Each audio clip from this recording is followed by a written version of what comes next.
सुन रहे हैं आप सब लोग। तो हेडिंग डालेंगे साइक्लोट्रॉन। ठीक है। कल जो हम लोगों ने बात की थी, हम लोगों ने किस चीज़ की बात की थी? तो हम लोगों ने बात की थी भाई कल की, सिंपल सी बात है कि एक चार्ज पार्टिकल इलेक्ट्रिक फील्ड में और मैग्नेटिक फील्ड में किस तरीके से मूव करेगा। ठीक है। अगर एक चार्ज पार्टिकल है, अगर वो मैग्नेटिक फील्ड में मूव करता है तो दैट डिपेंड्स कि वो कितने एंगल पे मूव कर रहा है, 0 डिग्री, 90 डिग्री, 180 डिग्री या फिर अदर देन दैट। ठीक है। और एक चार्ज पार्टिकल इलेक्ट्रिक फील्ड में किस तरीके से मूव करेगा, तो पैराबोलिक, कल हमने उनकी इक्वेशन देखी थी। हाँ या ना सब लोग? सब लोग भाई? तो आज हम लोग दो काम करेंगे। पहला काम क्या करेंगे, साइक्लोट्रॉन के बारे में पढ़ेंगे। पेपर में कई बार आता है, बहुत बार आता है टॉपिक। पिछले साल ये टॉपिक हटा दिया था, ठीक है, इस साल नहीं हटाएंगे। दूसरा जो है मुद्दा वो ये है हमारा कि क्या बोलते हैं, जो क्वेश्चन थे प्रीवियस ईयर बोर्ड के क्वेश्चन जो कल के टॉपिक के ऊपर, वो तो पहले स्टार्ट करते हैं। साइक्लोट्रॉन क्या होता है समझना है आप सब लोग। तो साइक्लोट्रॉन एक मीन्स क्या है, एक डिवाइस है जो कि यूज होता है to accelerate charge particles. cyclotron is a device which is used to accelerate charged particle। लिखेंगे वहां पे cyclotron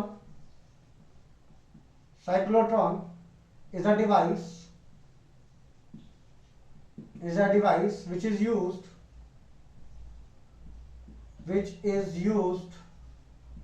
to accelerate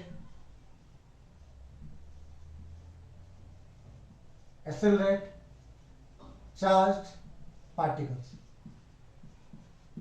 ठीक है। Cyclotron is a device which is used to accelerate charge particles. Cyclotron एक device है जो use किया जाता है एक्सेलरेट करने के लिए, किसको? चार्ज पार्टिकल्स को। ठीक है भाई। उसके आगे की बात करता हूं मैं। प्रिंसिपल क्या है? प्रिंसिपल देखो, पहले लिख लो जल्दी, फिर प्रिंसिपल की एग्जैक्ट डेफिनेशन बोलता हूं मैं। बोलो। देखो, when a positively charged particle, when, जो किताब में तुम्हारी वो पूरी एज इट इज लिख रहा हूं, ठीक है, when a positively charged particle when a positively charged particle is made to move again and again, is made to move again and again, when a positive charged particle is made to move again and again in high frequency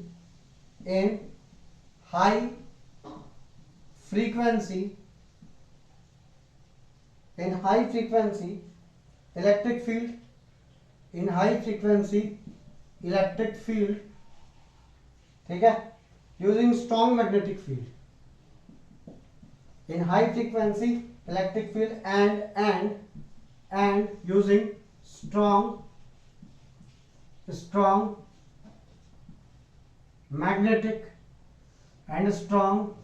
magnetic field। ठीक है। it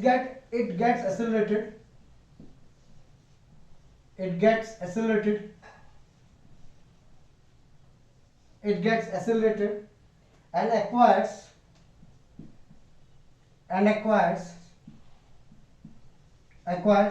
sufficiently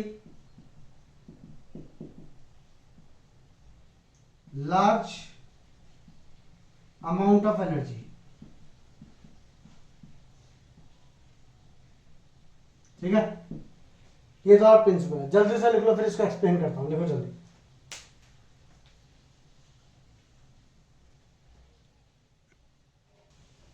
ध्यान देना सब लोग, आगे सुनना है।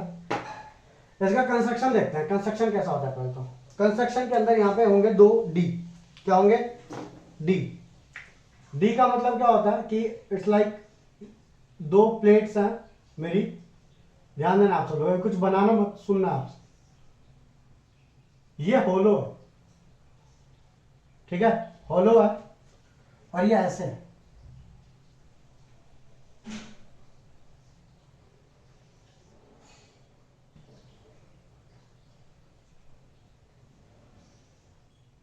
समझा कुछ? क्या समझा? मतलब सर एक चपटी सी डिस्क जैसी है। एग्जैक्टली, एक चपटी सी डिस्क जैसी है। और अंदर से खोखली और ऊपर से एक मतलब लोहे की लेयर है पूरी है, ठीक है, ये लोहे की लेयर है, ठीक है, यहां पूरा लोहे की लेयर है और ये अंदर से खोखली है, ठीक। ये पहले डी है, इसके जस्ट सामने रखी हुई है दूसरी डी, ठीक है, इसके जस्ट सामने रखेंगे दूसरी डी,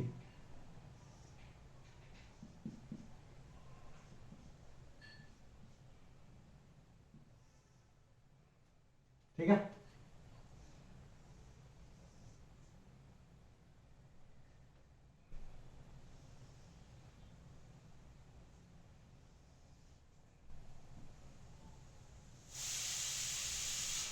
इसके जस्ट सामने दूसरी डी है और ये ऐसे दिखेगी, हाँ है ना सब लोग, ठीक है, मतलब दो हाफ है, दो डी। अगर टू डी के अंदर देखेंगे तो ये डी ऐसी है, ध्यान देंगे आप, ये पहली डी, ठीक है, और ये दूसरी डी, ये पहली डी, ये दूसरी डी, ठीक है।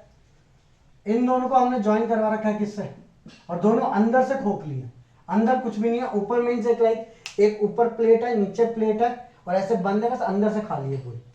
इन दोनों को हमने ज्वाइन करवा रखा है किससे, एक ऑसिलेटर से। ऑसिलेटर क्या, जो एक बार इसको पॉजिटिव बनाएगा और एक बार इसको, अलग अलग टाइम पे पॉजिटिव नेगेटिव, समझे क्या,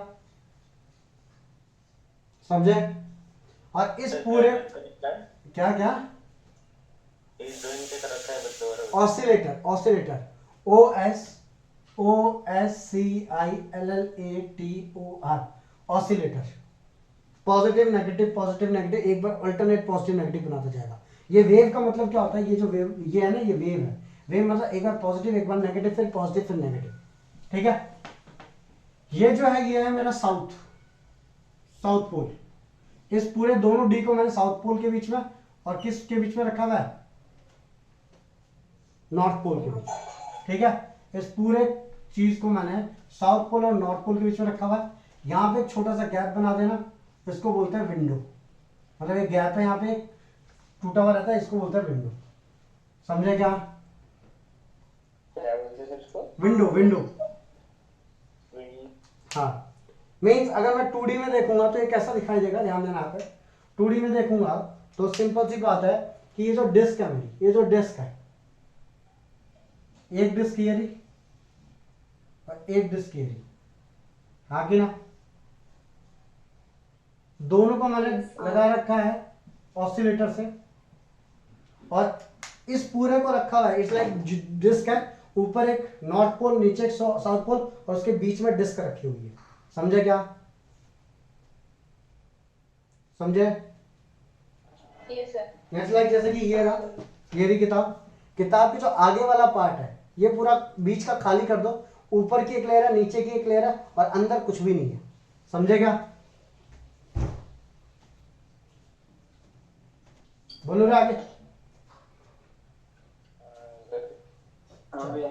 एक डिस्क को नाम दे दो D1, इस डिस्क को नाम दे दो D1 और इस डिस्क को नाम दे दो D2, यहां पे D1 D2, ठीक है। नॉर्थ पोल ऐसे लगा रखा है ऊपर, मतलब ऐसे लगा लो, यहां पे ऐसे लिख लो साउथ पोल और यहां पे नॉर्थ पोल, ठीक है। मतलब नीचे पूरा साउथ पोल है, ऊपर पूरा नॉर्थ पोल है, बीच में रखी हुई, समझे क्या, बोलो भैया आगे।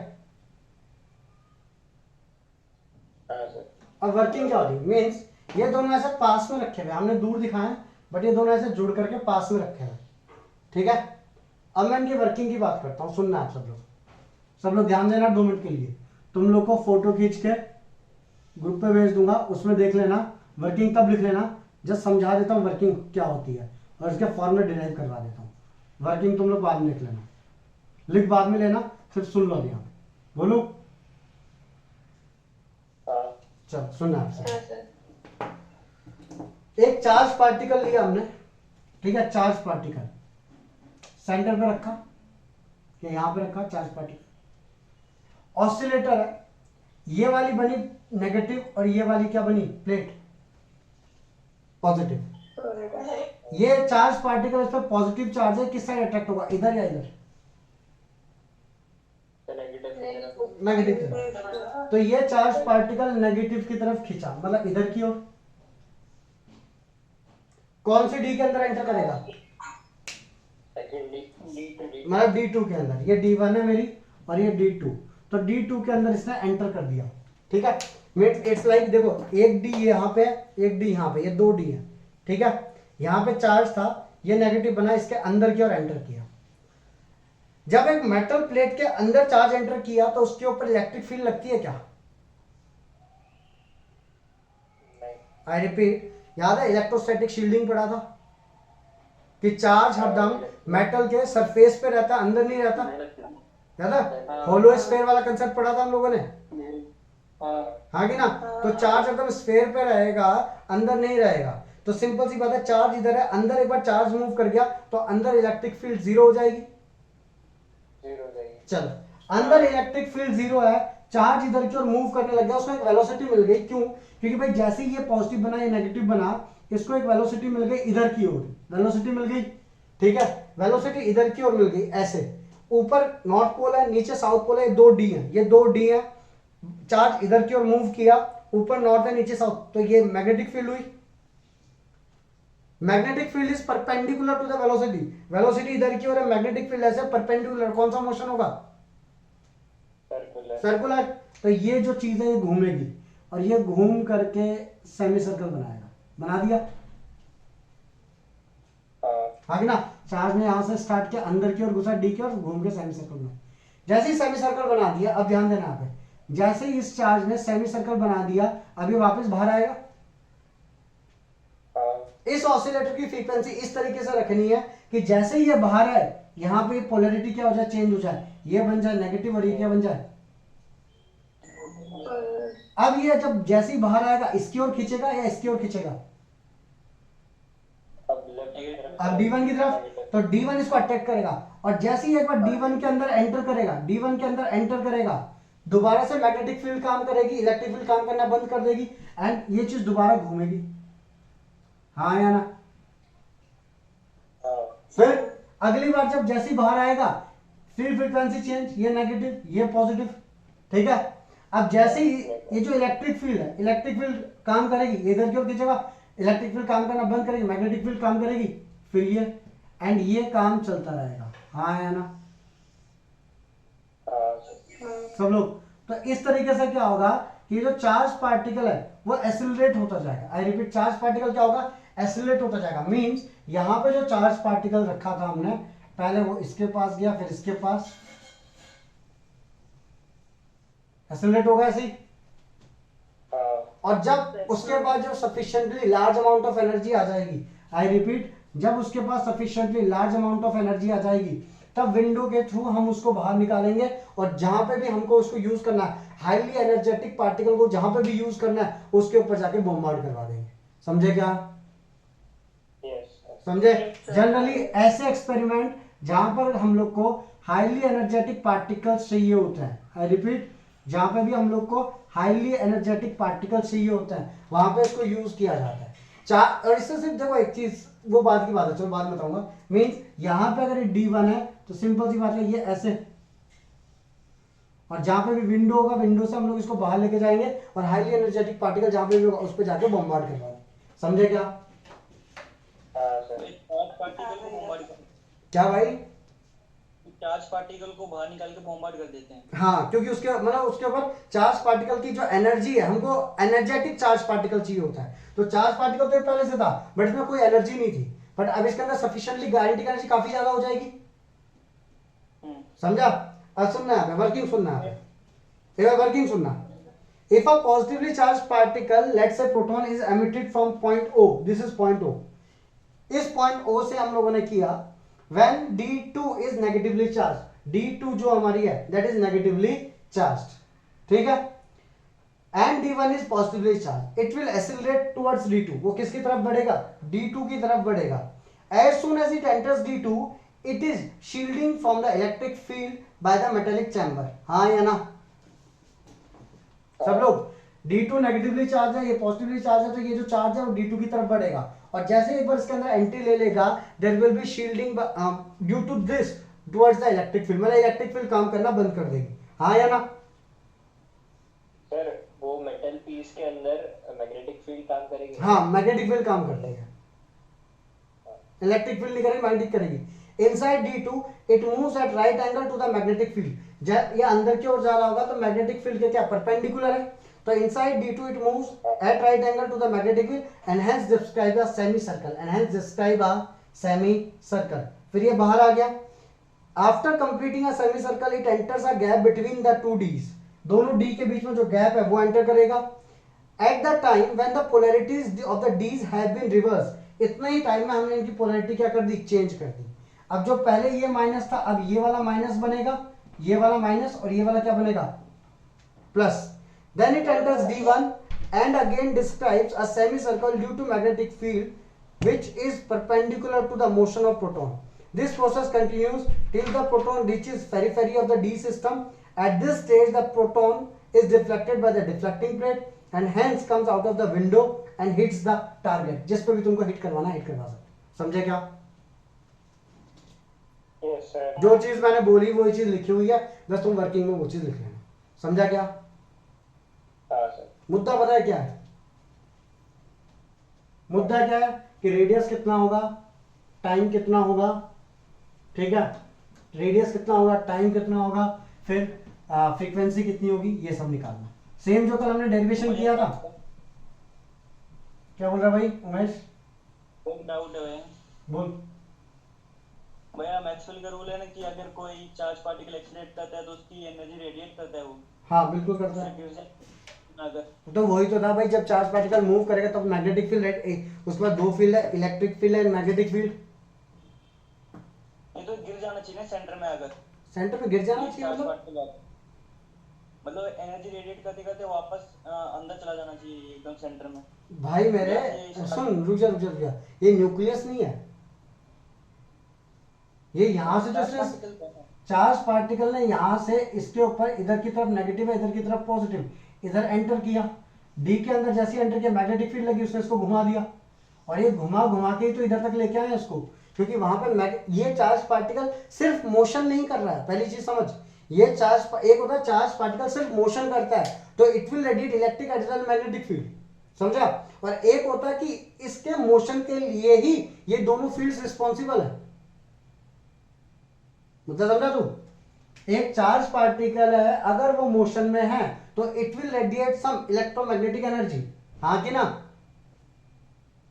हाँ. लेकिन यहां पे तो चार्ज पार्टिकल ऑलरेडी रखा हुआ था, ये चल ही नहीं रहा था, ये रेस्ट पे था, V=0. जब यहां पे जैसे ये वाली जो D है वो नेगेटिव बनी, ये वाली D क्या बनी, पॉजिटिव, इस चार्ज पार्टिकल ने इधर की तरफ मूव करना स्टार्ट किया इस इलेक्ट्रिक फील्ड की वजह से. और उसके बाद में ये क्या है, मैग्नेटिक फील्ड, उसने इसको घुमाना स्टार्ट किया, अपने आप से नहीं घूम रहा. समझा क्या? मैक्सवेल का जो रूल है कि a moving charge particle radiates energy, वो उसके लिए जब चार्ज पार्टिकल खुद से चल रहा होता है, ये खुद से नहीं चल रहा है ये. समझा? इसको हम करवा रहे हैं मोशन. सुनना है. अब हम लोग को करना क्या है, इसके डेरिवेशन लेके आना है. तो भाई सिंपल सी बात ये है कि ये D था, D1 और D2, दो D थे, ये चार्ज था, अंदर की ओर मूव किया, इसने सेमी सर्कल क्रिएट किया. सेमी सर्कल के बाद में फिर सेमी सर्कल, फिर ऐसे सेमी सर्कल क्रिएट हो रहे थे. हाँ है ना सब लोग? ठीक है.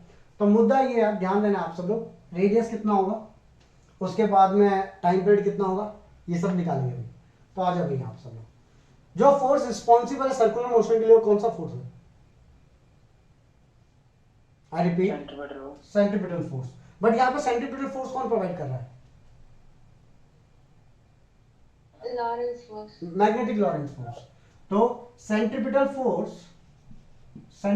Force for circular motion is provided by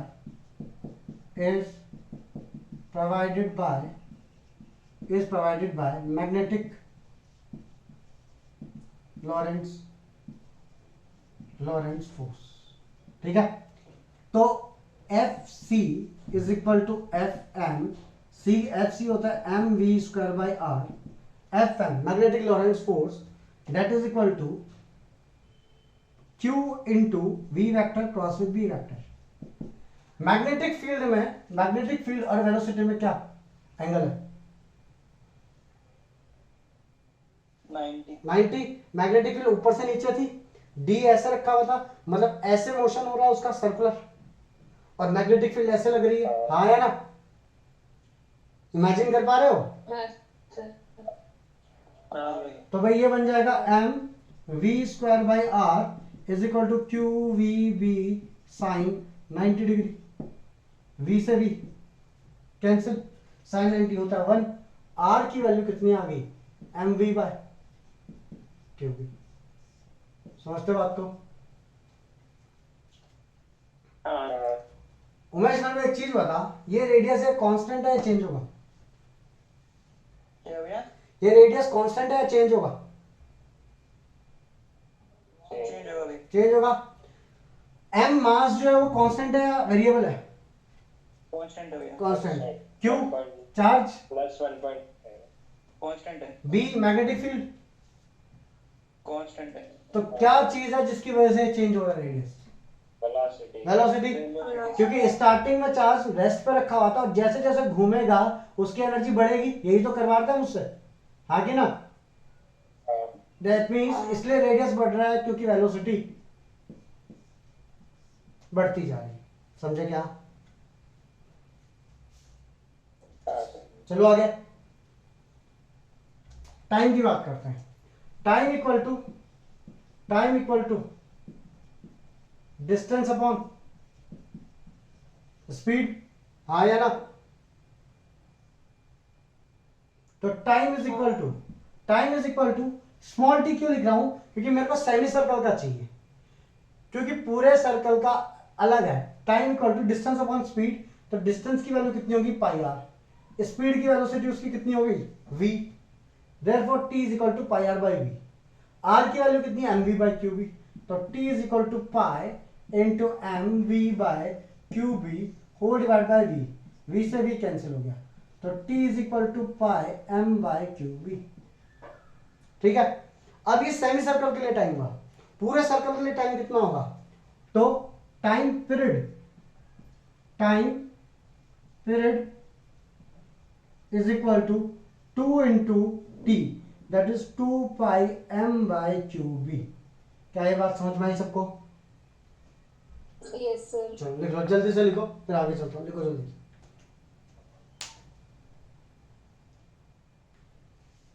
लिखो भैया आगे सब लोग। अगला लिखो वहां पे फ्रीक्वेंसी का formula nu equal to 1 by T, हाँ या ना? हाँ। तो nu is equal to 1 by T. लिखो वहां पर frequency nu is equal to 1 upon T, that is nu is equal to 1 upon 2 pi m by Q B, therefore nu is equal to Q B upon 2 pi m। ये हो गया frequency का formula. ठीक है, omega angular frequency, 2 pi frequency angular frequency omega is equal to 2 pi nu, तो omega is equal to 2 pi nu की value q B upon 2 pi m, 2 pi से 2 pi cancel हो गया, तो omega is equal to Q B by m. समझे? ठीक है भाई, अब बात करते हैं जो एनर्जी है, एनर्जी कितनी होगी इसकी?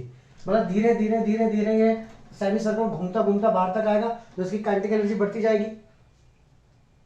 तो एनर्जी का फॉर्मूला के का फॉर्मूला, के को सिर्फ मैं ई लिख रहा हूं, तो energy is equal to half M V square, आगे ना? आर का फॉर्मूला क्या था? आर का formula R equal to M V by, R is equals to mv upon qv। ठीक है। तो v की वैल्यू कितनी आ गई? v is equal to Q B r upon m, उठा के पुट करेंगे तो is equal to half into m into q B r upon m का whole square, that is half m into q square B square r square upon m square. M से m cancel हो गया तो half Q square B square r square upon m. समझेगा? Means energy E जो होगी that is 1/2 Q B Q square B square upon M into R square. और radius मेरा change होते जा रहा है, जैसे जैसे बाहर आ रहा है रेडियस चेंज होते जा रहा है। तो जो मैक्सिमम होगा वो कब होगा? जब रेडियस की वैल्यू मैक्सिमम होगी। तो half Q square B square upon M into R max का स्क्वायर। मीन्स जब सबसे बाहर वाला रेडियस होगा वहां पे एनर्जी इसकी सबसे ज्यादा होगी। ठीक है भाई, लिखेंगे जल्दी से,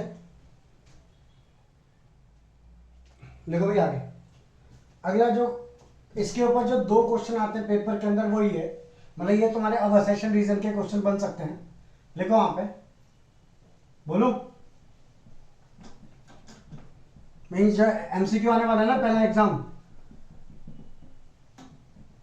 तो उसमें एक असेशन रीजन का क्वेश्चन तो यही था तुम्हारा कि मैक्सिमम एनर्जी कब होगी? जब उसका रेडियस क्या होगा? मैक्सिमम। क्यों? क्योंकि energy is directly proportional to radius का स्क्वायर। हाँ या ना? ठीक है।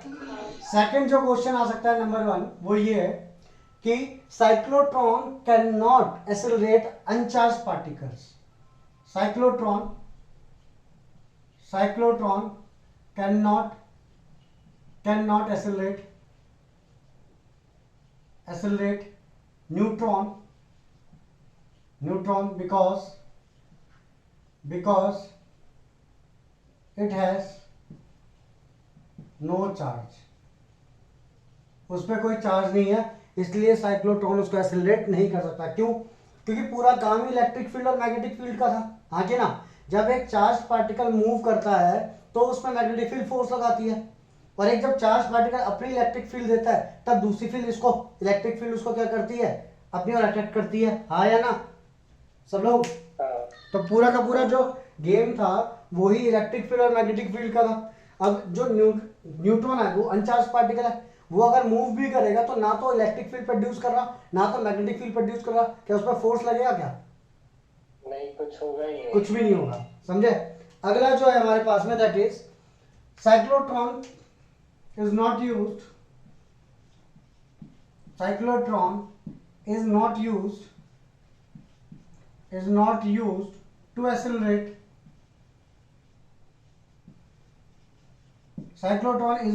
To accelerate electrons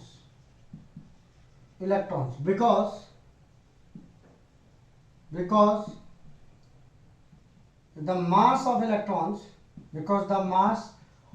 electrons is very less। Electrons का मास बहुत कम होता है।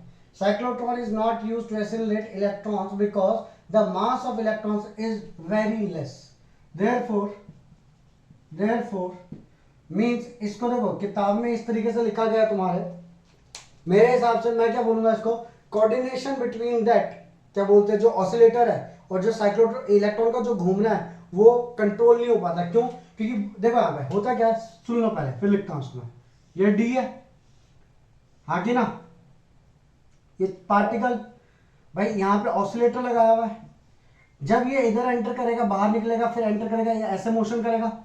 तो जब ये बाहर एंटर करेगा तभी तो इसको प्लस माइनस करना पड़ेगा। हाँ कि ना? मीन्स जो तुम्हारी पोलैरिटी है वो तभी चेंज होनी चाहिए जैसे ये बाहर आएगा पोलैरिटी चेंज, जैसे ये बाहर आएगा पोलैरिटी चेंज, जैसे बाहर आएगा पोलैरिटी चेंज। मतलब यहाँ पे जो ऑसिलेटर पोलैरिटी चेंज कर रहा है और इसका जो मोशन है that must be synchronized. But electron का मास काफी कम है जिसके कारण ये जो मोशन करता है ना वो बहुत तेज हो जाता है, एंड उतनी तेजी से हम ऑसिलेटर को सिंक्रोनाइज नहीं कर पाते। समझे क्या? एक बार फिर फिर से बताना क्या? जो मैं पूरा पढ़ता हूँ, सुनना है पे। Cyclotron can not accelerate electrons because they have very small mass. पहली बात तो ये, cyclotron is not used to accelerate electrons because their mass is very very less. समझे क्या? समझे? यहां लिखा है cyclotrons can not accelerate electrons because they have very small mass. Electron start moving at very high speed, मतलब यहाँ पे जो इलेक्ट्रॉन एंटर करता है वो बहुत तेज घूमने लग जाता है। Electrons start moving at very high speed when they gain small energy in the cyclotron. Oscillating electric field makes them to go quickly out of step. Out of step मतलब कि मीन्स इसके बीच में और ये जो ऑसिलेटर है इनके बीच में सिंक्रोनाइजेशन नहीं रहता। Out of step because of their very high speed. समझे क्या? तो लिखेंगे यहाँ पे cyclotron is not used to accelerate electron because their mass of electron is very less. ठीक है? electrons gain large amount of energy.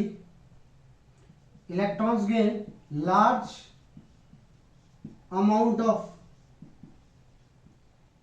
energy in short time, in very small time, in very small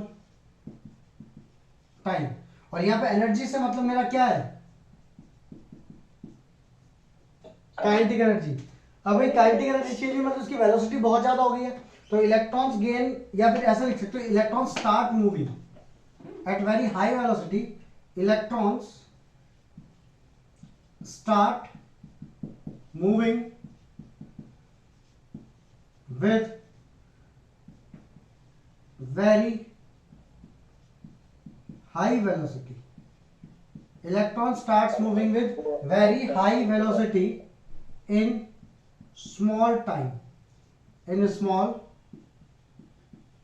electron starts moving with very high velocity in small time. And एक word था यहाँ पे, and hence outsync with the oscillator. outsync मत लिखो, ये लिखो oscillating electric field। जो किताब में लिखा वो लिखे oscillating electric field. Oscillating electric field makes them to go quickly, makes them to go quickly out of step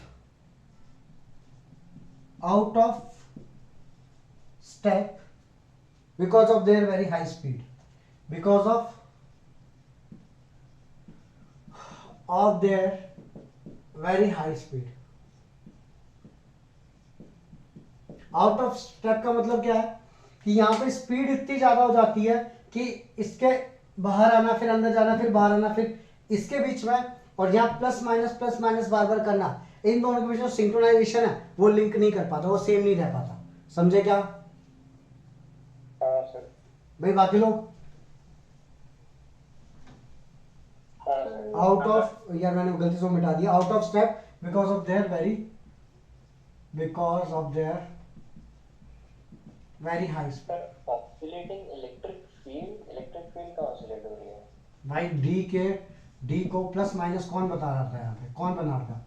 हाँ तो इलेक्ट्रिक फील्ड भाई वो इलेक्ट्रिक फील्ड ही क्या ऑसिलेट कर रही है ना। अच्छा एक बात बता मेरे को, एक कंडक्टर है यहाँ पे, एक कंडक्टर है, ठीक है? यहाँ पे तूने बैटरी लगाई, ये इलेक्ट्रॉन पहले कहीं पे भी मूव करते हैं, फिर इलेक्ट्रॉन सारे करंट इधर जाता है, इलेक्ट्रॉन सब इधर की ओर मूव करते हैं, तो बेसिकली हम बोलते हैं ना कि यहाँ पे इलेक्ट्रिक फील्ड लगाई हमने, जैसे पोटेंशियल क्रिएट किया। समझा क्या? चलो लिख लो, जल्दी से लिखो, फिर प्रीवियस ईयर के क्वेश्चन करते हैं इस टॉपिक के, जितना भी अब तक पढ़ा है, जल्दी से लिखो इसको।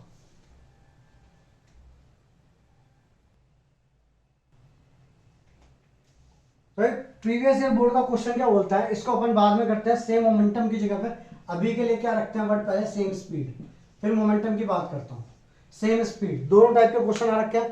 क्वेश्चन क्या है, a beam of proton and neutron each having same momentum या फिर सेम स्पीड, पहले सेम स्पीड करते हैं, enters a region of uniform magnetic field. मान लेते हैं यूनिफॉर्म मैग्नेटिक फील्ड है मेरे पास में, यूनिफॉर्म मैग्नेटिक फील्ड मतलब ऐसे मान लेते हैं, अंदर की ओर जा रही है फील्ड, तो मेरी ये यूनिफॉर्म मैग्नेटिक फील्ड हुई। हाँ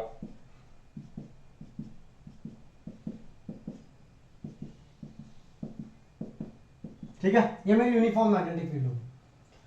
beam of proton and neutron each having same speed, यहां से प्रोटॉन जाएगा, न्यूट्रॉन जाएगा, और दोनों की स्पीड क्या है, सेम है। Enters a uniform magnetic field directly perpendicular to their direction of momentum, मतलब डायरेक्शन ऑफ, अभी के लिए स्पीड कर लो, स्पीड मतलब वेलोसिटी, डायरेक्शन ऑफ वेलोसिटी, मतलब जो भी उनकी वेलोसिटी का डायरेक्शन है उसके परपेंडिकुलर मैग्नेटिक फील्ड है। मतलब अगर ये ऐसे जा रहे हैं तो मैग्नेटिक फील्ड अंदर की हो है, समझे क्या? मोमेंटम वर्ड भूल जाओ अभी के लिए, वर्ड सेम वेलोसिटी, ठीक है, और यहां मोमेंटम वर्ड भूल जाओ, यहां पे लिखो अभी वेलोसिटी, ठीक है। What would be the ratio radii. अब कोई मुद्दा ये है कि पेपर में किस किस के लिए आ रखा है, प्रोटॉन के लिए भी आ रखा है, न्यूट्रॉन के लिए भी आ रखा है, इलेक्ट्रॉन के लिए भी, न्यूट्रॉन के लिए भी, और अल्फा पार्टिकल के लिए भी, ये पेपर्स में आ रखा है। हम सबको एक ही में कर देंगे, समझे क्या? समझे? मतलब क्वेश्चन आ रखा है कभी प्रोटॉन न्यूट्रॉन, कभी प्रोटॉन अल्फा पार्टिकल, सबको एक ही में करेंगे। तो सबसे पहले प्रोटॉन की बात करते हैं। प्रोटॉन जो होता है, प्रोटॉन, प्रोटॉन का मास कितना होता है? जैसे कि 1.6 × 10⁻⁻⁹ अरे वो छोड़ो, जैसे कि हाइड्रोजन का एटम है, हाइड्रोजन के एटम में न्यूक्लियस में एक प्रोटॉन होता है और बाहर एक इलेक्ट्रॉन होता है। हाँ एक इलेक्ट्रॉन निकाल दूंगा यहाँ से तो ये एक प्रोटॉन बचता है। बचा तो H प्लस को ही क्या बोलते हैं, हाइड्रोजन आयन, जो H प्लस आयन होता है उसी को क्या बोलते हैं, प्रोटॉन, ठीक है। तो लेट सपोज जो प्रोटॉन का जो चार्ज है, प्रोटॉन प्रोटॉन का जो चार्ज है, let suppose that is Q, कितना है वो चार्ज, और मास कितना है उसका, m, ऐसा लेट कर लेते हैं हम लोग कि प्रोटॉन का चार्ज है Q, और क्योंकि हमको सिर्फ रेशियो से मतलब है, और चार्ज है m। तो अब ड्यूट्रॉन क्या होता है, ड्यूट्रॉन, ड्यूट्रॉन होता है ड्यूटीरियम। ड्यूट्रॉन क्या होता है, ड्यूटीरियम, ड्यूटीरियम मतलब न्यूक्लियस, हाइड्रोजन का एक आइसोटोप, तो न्यूक्लियस के अंदर एक प्रोटॉन होगा, एक न्यूट्रॉन होगा, और बाहर एक इलेक्ट्रॉन होगा, हाँ कि ना। तुमने इलेक्ट्रॉन निकाल दिया तो अंदर क्या बचा, एक प्रोटॉन बच गया, एक न्यूट्रॉन बच गया, उसको क्या बोलते हैं हम लोग, उसको क्या बोलते हैं हम लोग, ड्यूट्रॉन। क्या बोलते हैं, ड्यूटीरियम से बना है ड्यूट्रॉन, ड्यूटीरियम से बना है ड्यूट्रॉन, समझे क्या? इसका चार्ज कितना है, Q, क्योंकि भाई प्रोटॉन का चार्ज क्या था, Q था भाई। चार्ज इसके अंदर एक प्रोटॉन बचा था, बाहर कुछ भी नहीं था, तो चार्ज था Q, मास था m। इसका चार्ज भी एक प्रोटॉन के बराबर, मतलब Q। मास इसका कितना होगा, 2m, क्योंकि प्रोटॉन और न्यूट्रॉन का मास लगभग लगभग सेम होता है, हाँ या ना सब लोग। प्रोटॉन और किसका, न्यूट्रॉन, न्यूट्रॉन, प्रोटॉन का मास और न्यूट्रॉन का मास लगभग लगभग सेम होता है ना। हाँ तो तो पिछले वाले में न्यूट्रॉन, भाई पिछले वाले में हाइड्रोजन एटम होता है 1h1, मतलब अंदर एक प्रोटॉन और बाहर एक इलेक्ट्रॉन होता है। इलेक्ट्रॉन निकल गया तो क्या बचा, तो न्यूट्रॉन नहीं रहता, अरे नहीं होता, प्रोटॉन का चार्ज Q और इसका मास m। अब अगर मैं न्यूट्रॉन की बात करूं, 1h2 मीन्स अंदर एक प्रोटॉन है और एक न्यूट्रॉन है, और बाहर एक इलेक्ट्रॉन है, हाँ कि ना। तो चार्ज तो सिर्फ इलेक्ट्रॉन चला गया यहां से, चार्ज सिर्फ किसकी वजह से होगा, प्रोटॉन की वजह से, तो Q, लेकिन मास तो दोनों का गिना जाएगा ना। तो मास और प्रोटॉन न्यूट्रॉन का मास लगभग लगभग सेम होता है, तो उसका मास कितना होगा, 2m। क्या ये बात समझ में आई सबको, याद रखना है चीज। अल्फा पार्टिकल की बात करते हैं। अल्फा पार्टिकल होता है हीलियम 2+, कितना होता है, हीलियम 2+ होता है अल्फा पार्टिकल, ठीक है। हीलियम होता है 2,4, असली में एटम जो होता है 2,4 का मतलब अंदर 2 प्रोटॉन है, 2 न्यूट्रॉन है, और बाहर 2 इलेक्ट्रॉन है, हाँ कि ना। दोनों इलेक्ट्रॉन हटा तो दोनों इलेक्ट्रॉन हटा देंगे तो अंदर कितने प्रोटॉन बच गए, 4 हो गई चीजें टोटल 4 × n, अरे कितने प्रोटॉन बच गए अंदर, 2 प्रोटॉन, 2 प्रोटॉन। तो चार्ज की वैल्यू 2Q, और चार्ज की मास की वैल्यू 4 हो जाएगा, समझ में आई बात सब लोग? ठीक है, आगे की बात करता हूँ। न्यूट्रॉन, न्यूट्रॉन की अगर मैं बात करूं, न्यूट्रॉन पे चार्ज कितना होगा? 0। और उसके मास की वैल्यू कितनी लेनी पड़ेगी? m। और इलेक्ट्रॉन पे चार्ज कितना होगा? -q। और चार्ज होगा me। कितना होगा? me, which is less than proton. Charge है, मास कैसे माइनस में होगा? जैसे -1.10 लिखते हैं तो उसको। गधा हो गया क्या? मास नेगेटिव होगा क्या? समझे? मास of electron is me, but ये me की वैल्यू किससे छोटी है? me की वैल्यू मास ऑफ प्रोटॉन से। समझे क्या? मैं अल्फा पार्टिकल से He2+ ना। हाँ, He2+। चलो आगे भाई, चलो। अच्छा, हमने डिराइव किया था कि जब भी कोई एक चार्ज पार्टिकल एंटर करता है in uniform magnetic field, radius का फॉर्मूला क्या होता है? रेडियस का आर का फॉर्मूला mv बाय सबकी वेलोसिटी। सबकी, ऐसा मान लो सबकी वेलोसिटी क्या है? सेम है। मैग्नेटिक फील्ड जिसमें एंटर कर रहे हैं सेम है। मतलब जो रेडियस है वो किस पे डिपेंड करता है? Ratio of mass upon charge. चलो, तो अब एक चीज बताना मेरे को, अगर R का फॉर्मूला होता है R is equal to mv/qb, और सबका V और B सेम है, V और B सबका सेम है, तो let suppose radius of proton आ गया mv/qb। क्यों? क्योंकि उसका मास m है, चार्ज q है, तो mv/qb। रेडियस ऑफ ड्यूट्रॉन मास कितना है इसका? 2m, तो 2m into v upon charge है qb। हाँ कि ना? Radius of alpha particle charge की वैल्यू 2q है, मास की वैल्यू 4m है, तो ऊपर आएगा 4m इंटू वी, नीचे आएगा 2q इंटू b, इससे कटेगा तो यह आ जाएगा 2mv/qb। हाँ कि ना? रेडियस ऑफ न्यूट्रॉन R का फॉर्मूला होता है mv/qb, mv/0 into b, that is equal to infinite. हाँ कि ना सब लोग? ठीक है। Radius of electron that is equal to me into V by -q into b। तो ये माइनस लगा देता हूं मैं यहां पे, और me की, तो ये आंसर आ गया -me इंटू v/qb। आ गया भाई सब लोग? अब मैं इसको मिटाता हूं, पहले मैं ये मिटा रहा हूं। क्वेश्चन है what would be the ratio. तुमसे किसी का भी अगर रेशो पूछा जाए अल्फा से प्रोटॉन से अल्फा का, अल्फा से प्रोटॉन का, तो उनकी बात करता हूं। पहले इन तीन की बात करता हूं क्योंकि जनरली रेशो इनमें पूछा जाता है, रेशो जो है इनमें पूछा जाता है, ratio of alpha, deuteron and proton. तो radius of proton ratio with radius of deuteron कितना आएगा? अगर इन दोनों का देखूंगा तो कितना आएगा? 1/2। Radius of deuteron to radius of alpha particle कितना आएगा? 1/1। और अगर मैं तीनों का ही ले लेता हूं, radius of proton to radius of alpha कितना आएगा? 1:2। और radius of proton to radius of deuteron to radius of alpha कितना आएगा? That is 1:2:2। हाँ कि ना? Yes, sir. क्या ये बात सबको समझ में आई? मीन्स अगर मेरा प्रोटॉन इधर से एंटर करता है, प्रोटॉन ने एंटर किया तो वो यहां की ओर जाके सर्कुलर मोशन दिखाएगा, मतलब मुड़ जाएगा यहां की ओर।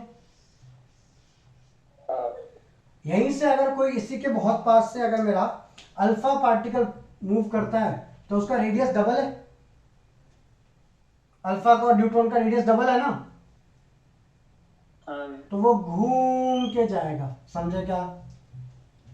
क्यों? क्योंकि उसका रेडियस ज्यादा है। समझ में आई बात सबको? मीन्स मैं यहाँ पे प्रोटॉन बनाता हूं, मैंने बनाया प्रोटॉन, जब प्रोटॉन जैसे ही एंटर लेगा तो वो ऐसे घूमेगा, ठीक है। और अगर अल्फा पार्टिकल यही बहुत पास से निकलता है इसके, अल्फा पार्टिकल या फिर ड्यूट्रॉन स्लैश लगा रहा हूँ मैं यहाँ पे, वो घूमेगा तो वो रेडियस क्या होगा, डबल होगा, बड़ा होगा। समझे क्या? हाँ, और अगर मैं वहीं पे न्यूट्रॉन की बात करूं, न्यूट्रॉन का रेडियस कितना है, न्यूट्रॉन का रेडियस। इनफाइनाइट। हाँ, इनफाइनाइट रेडियस मतलब वो जाएगा और जाके कहाँ, इन्फिनिटी पे जाके मीट करेगा, फर्क नहीं पड़ेगा उसमें। मतलब कोई फर्क नहीं पड़ेगा। इलेक्ट्रॉन की बात करते हैं। इलेक्ट्रॉन जो है वो ये रहा इलेक्ट्रॉन ई, ठीक है। अगर प्रोटॉन ऊपर की ओर जा रहा है तो ये कहाँ की ओर मुड़ेगा, नीचे। इवन इसका जो रेडियस होगा, देखो चार्ज सेम है, बी सेम है, वी सेम है, क्यू बी वी तीनों चीजें सेम है, लेकिन जो मास है, देखो नेगेटिव का मतलब है कि अगर ये सब ऊपर जा रहे हैं तो ये कहाँ आएगा, नीचे। तो ये तो हो गया नेगेटिव का मतलब। वी क्यू बी तीनों चीजें सेम है। मास को कंपेयर करो, प्रोटॉन का मास ज्यादा होता है या इलेक्ट्रॉन का, प्रोटॉन का, मतलब मास ऑफ इलेक्ट्रॉन कम है, इसका मतलब ये पूरी वैल्यू इससे कम आएगी, इसलिए इसका रेडियस ज्यादा होगा और इसका रेडियस कम होगा। समझे क्या सब लोग? सर अपन ने रेशियो इलेक्ट्रॉन से नहीं निकाला इसमें। भाई अगर तेरे को निकालना है तो मैं बोल देता हूँ, radius of proton upon radius of electron का जो रेशियो आएगा, इंस्टेड ऑफ नेगेटिव mp/me, समझा? Mass of proton upon mass of electron, समझा? समझ गया। क्यू वी वी सब कैंसिल हो गया, माइनस से डिनोट कर रहा है कि उल्टा जाएगा। क्यों भाई? तुमने पढ़ा था फोर्स फील्ड करंट, हाँ, प्रोटॉन इधर की ओर जा रहा है, मतलब करंट इधर की ओर जा रहा है, जा रहा है। फील्ड अंदर की ओर है, हाँ, तो फोर्स कहाँ की ओर है, ऊपर। ऊपर। इधर की बात करता हूँ, इलेक्ट्रॉन इधर की ओर जा रहा है, मतलब करंट उधर की ओर है, करंट ऊपर जा रहा है। फील्ड अंदर की ओर है, हाँ, उल्टा और करंट इधर की ओर, तो फोर्स कहाँ लगेगा, नीचे। इसलिए नीचे की ओर है। समझ में आई बात? इलेक्ट्रॉन किधर जा रहा है? इलेक्ट्रॉन इस साइड जा रहा है, इस डायरेक्शन, सब इसी डायरेक्शन में जा रहे हैं। अच्छा, इलेक्ट्रिक फील्ड अपोजिट साइड है। इलेक्ट्रिक फील्ड है ही नहीं ना भाई, इलेक्ट्रॉन इधर जा रहा है तो करंट इधर जा रहा है ना, तो फोर्स फील्ड करंट, फील्ड अंदर है, करंट इधर की ओर गया, तो फोर्स कहां की ओर लगेगा? मुझे समझा कि नहीं? हाँ भैया समझिए। ठीक है। अब कई किताबों में ना ऐसा किया हुआ है, सुन लेना यहाँ पे, इलेक्ट्रॉन भी इधर है, प्रोटॉन भी इधर है, बस इलेक्ट्रॉन का ये छोटा है, प्रोटॉन का बड़ा है, बस ऐसा मत करना, इलेक्ट्रॉन उल्टा घूमेगा। समझे क्या? समझे। और एक सुनो यहाँ पे, एक और गलती है किताब में, इट्स लाइक कि ऐसे बना रखा है और ऐसा है कि इलेक्ट्रॉन इधर पे है, न्यूट्रॉन इधर पे, प्रोटॉन इधर पे, ठीक है। इलेक्ट्रॉन न्यूट्रॉन, तो इलेक्ट्रॉन को लगाओगे तो इलेक्ट्रॉन इधर की ओर घूमेगा और प्रोटॉन कहां की ओर जाएगा, ऊपर, और न्यूट्रॉन सीधा। समझेगा? ऐसा नहीं है कि प्रोटॉन मैंने अगर मैं इलेक्ट्रॉन को यहाँ पे बनाता तो इलेक्ट्रॉन इधर घूमता था, प्रोटॉन इधर घूमता था। समझेगा? सर वो रेशियो गलत है। कौन सा? प्रोटॉन, अरे नहीं, सही तो है, कौन सा गलत है? समझ में आया भाई सबको ये? हाँ, तो इस टाइप के क्वेश्चन प्रीवियस ईयर बोर्ड में काफी आते हैं, लिख लो इनको, मतलब दो दो का पूछा जाता है, मैंने सब एक ही में उसमें लिखवा दिया। ठीक है, लिखो जल्दी क्वेश्चन, सुनना है यहाँ पे। क्वेश्चन में बोला गया charge Q is moving with velocity as shown in figure, इधर की ओर मूव कर रहा है। एक चार्ज है क्यू मेरा, वो इधर की ओर मूव कर रहा है, ठीक है, as shown in figure means perpendicular है मैग्नेटिक फील्ड अंदर की ओर, चार्ज इधर की ओर मूव कर रहा है।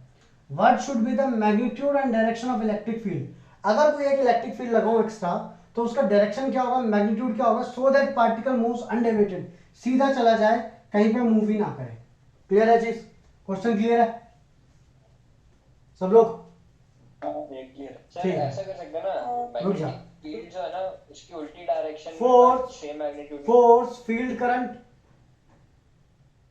हाँ, ये चार्ज प्लस क्यू है, मतलब इधर की ओर करंट है, फील्ड अंदर की ओर है, फोर्स कहां की ओर लगेगा, नीचे नीचे, मतलब और परपेंडिकुलर आ रहा है, ये परपेंडिकुलर टू मैग्नेटिक फील्ड आ रहा है, मतलब कैसा मोशन करेगा, हाँ, नीचे सर्कल सर्कल। बट हमको एक इलेक्ट्रिक फील्ड लगानी है इस तरीके से, so that it goes undeviated मतलब ये सीधा का सीधा आ जाए, हाँ कि ना? तो सिंपल सी बात है, ऐसी मैग्नेटिक फील्ड तुम कहाँ की ओर लगाओगे बताओ जल्दी से। ऐसी मैग्नेटिक फील्ड तुम इलेक्ट्रिक फील्ड सॉरी ऐसी इलेक्ट्रिक फील्ड अगर इधर पॉजिटिव चार्ज रखोगे, ठीक है, और यहाँ पे नेगेटिव चार्ज रखोगे तो इलेक्ट्रिक फील्ड शायद ऐसे लगेगी। और ये पॉजिटिव चार्ज है, इस पॉजिटिव चार्ज को जो इधर की ओर आ रही है, इधर की ओर ये मूव कर रहा है, इस पॉजिटिव चार्ज को ये फील्ड ऊपर की ओर मूव करवाएगी। नीचे पॉजिटिव रिपेल। एंड ये क्या होगा, सीधा जा सकता है कि नहीं जा सकता फिर? तो मुद्दा मेरा ये है कि इट गोज अनडेविएटेड जब इलेक्ट्रिक फील्ड का डायरेक्शन होगा फ्रॉम हियर टू हियर, मतलब अलोंग पॉजिटिव वाई एक्सिस, क्योंकि वाई लिखा हुआ है, हाँ कि ना? तो E field must be along positive y axis। Sir वो रोटेशन हो रहा है इसका, वो XY प्लेन पे होगा ना? हाँ XY प्लेन पे होगा, ठीक है भाई। ऐसे 3D नहीं जाएगा। अरे रुकेगा भाई तू 2 मिनट। एक चार्ज जब वो इधर मूव कर रहा था भाई, हमने फोर्स फील्ड करंट लगाया, फील्ड इधर है, करंट इधर क्यों, क्योंकि पॉजिटिव चार्ज है, तो जिधर पॉजिटिव चार्ज करंट उधर की फोर्स लग रहा है नीचे, मतलब ये नीचे की ओर मूव करेगा, ठीक है। बट हमसे पूछा इलेक्ट्रिक फील्ड कहाँ की ओर लगाया, so that it goes undeviated, मतलब सीधा निकल जाए। तो सीधा कब निकलेगा, जब यहाँ की ओर से मैं इलेक्ट्रिक फील्ड जो है मेरी वो कहाँ से कहाँ की ओर लगेगी, इलेक्ट्रिक फील्ड लगनी चाहिए भाई नीचे से कहाँ की ओर, ऊपर की ओर। क्यों, क्योंकि ये पॉजिटिव चार्ज है, पॉजिटिव चार्ज है, इलेक्ट्रिक फील्ड इसको रिपेल करेगी, तो पॉजिटिव टू नेगेटिव लेके जाएगी। क्लियर है? अब मुद्दा ये है कि इसका मैग्नीट्यूड कितना होना चाहिए। अच्छा, जब ये चार्ज अंदर की ओर एंटर करेगा, इसको जो सर्कुलर मोशन में रिस्पॉन्सिबल कौन सा फोर्स है सर्कुलर मोशन लाने के लिए? लॉरेंस। मैग्नेटिक लॉरेंस नहीं, मैग्नेटिक लॉरेंस। तो Fm is responsible, magnetic Lorentz force is responsible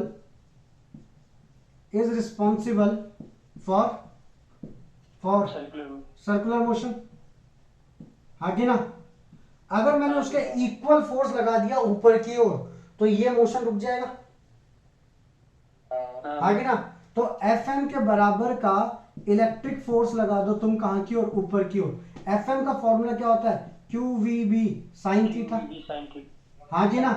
तो इलेक्ट्रिक फील्ड कितनी होती है, फोर्स का फॉर्मूला कितना होता है, Q इंटू ई, Q से Q, और थीटा की वैल्यू 90 डिग्री है, 90 डिग्री, तो sin 90, तो V into B is equal to E, मतलब इलेक्ट्रिक फील्ड का मैग्नीट्यूड होना चाहिए, इलेक्ट्रिक फील्ड का मैग्नीट्यूड होना चाहिए V इंटू बी के बराबर। समझे क्या? समझे? तो इतने इलेक्ट्रिक फील्ड का अगर मैग्नीट्यूड तुमने लगा दिया ऑन पॉजिटिव वाई एक्सिस, तो ये सीधा सीधा निकल आएगा, डेविएट नहीं करेगा। समझेगा सबको? मतलब जितनी टेस्ट चार्ज की स्पीड है मल्टीप्लाइड बाय जितनी मैग्नेटिक फील्ड, एग्जैक्टली उतने की इलेक्ट्रिक फील्ड होनी चाहिए। हाँ हाँ, ठीक है। लेकिन जल्दी से लिखो पहले इसको,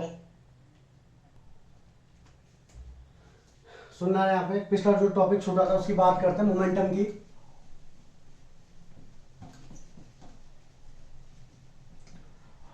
अगर 2 पार्टिकल है मेरे पास में, जैसे कि प्रोटॉन और न्यूट्रॉन के बारे में बोला गया था, अगर वो सेम मोमेंटम से अंदर की ओर आते हैं एक फील्ड के अंदर, लेट सपोज एक मैग्नेटिक फील्ड प्रेजेंट है यहाँ पे,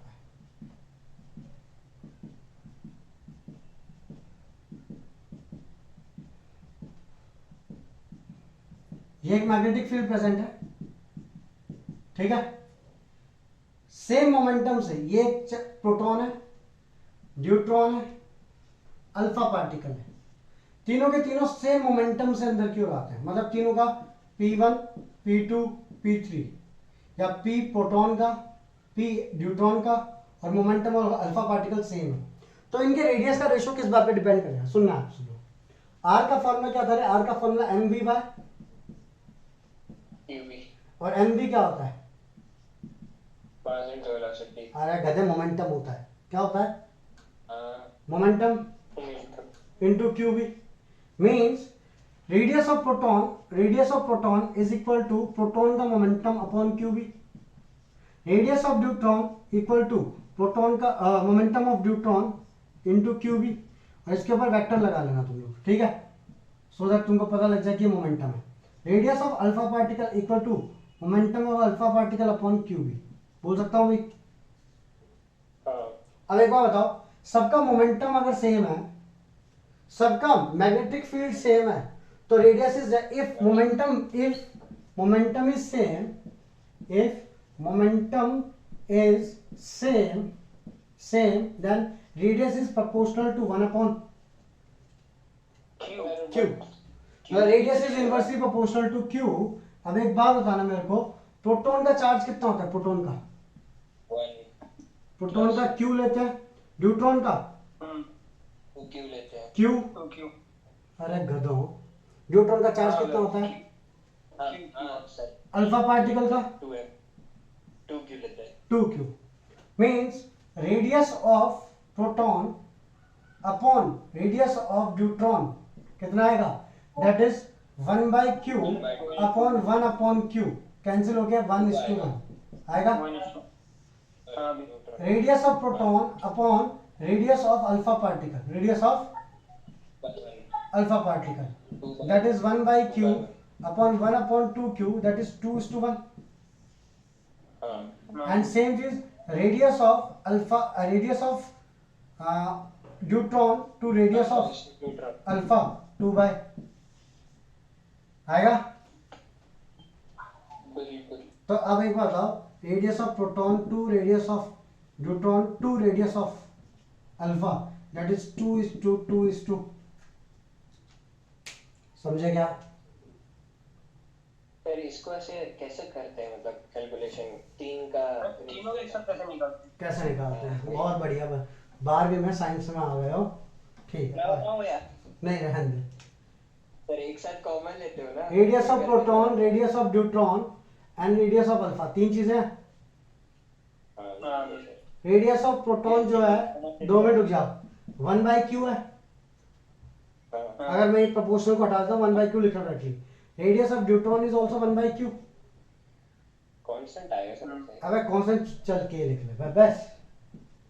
radius of alpha is 1 upon, that is 1:1:1, क्योंकि k by q तो सब में सेम है। आगे जो नंबर है 1 हाफ है, इसको होल नंबर बनाने के लिए सबको 2 से इंटू करना पड़ेगा।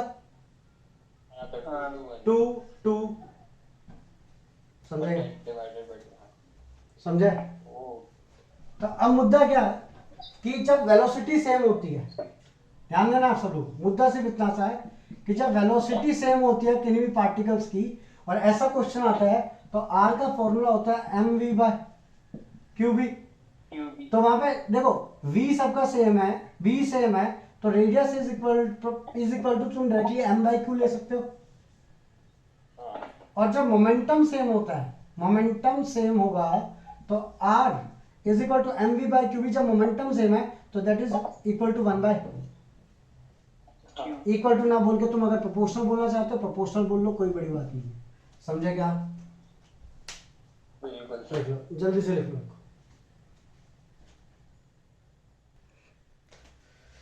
तो भाई इतना करते हैं आज के लिए, ठीक है। कल से हम लोग करेंगे स्टार्ट बायोट समझ लो, और बाकी जो दूसरा चैप्टर है वो, ठीक है। अब इसके बाद जो चैप्टर वो एक अलग ही डायरेक्शन में जाएगा। यहाँ तक इतना ही था कि motion of charge particle in uniform electric या फिर मैग्नेटिक फील्ड। चलो भाई, थैंक यू, बाय बाय।